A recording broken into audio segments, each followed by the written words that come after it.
තවන්න ඔය පහුගිය දවස්වල තිබුණා විස්තරයක් දැකද ළමයි බයිසිකලයක් පැදගෙන යනවා. එතකොට එයාට එල බඹරු වගේක් ආවා.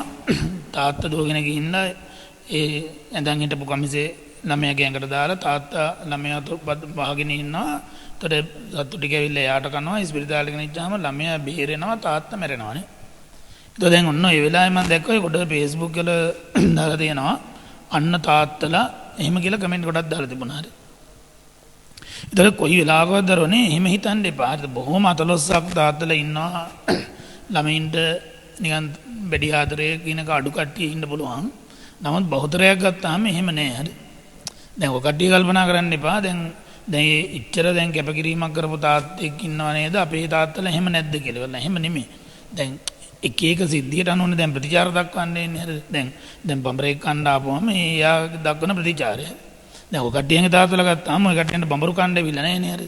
එතකොට ඒකදී එයාලගේ ප්‍රතිචාර වෙන එකක්. හරිද? ඔය කට්ටියන්ට කරදරයක් සමහරට වෙන වතුරකට වැටුණා කියන්නකො පැනලා බේර ගන්නවා. හරිද? එහෙමනේ.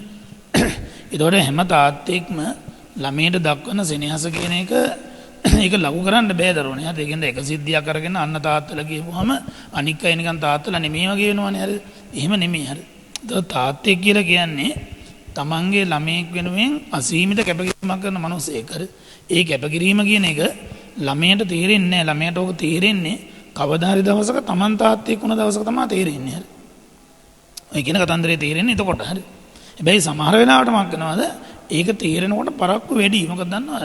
තමන් තාත්තෙක් කියලා වෙනකොට සමහරට තමන්ගේ තාත්තා නැහැ. හරි. එතකොට තමයි තේරෙන්නේ අපරාධ මේ කාල පරිච්ඡේදයක් අපි අතින් මිස් වුණා කියලා.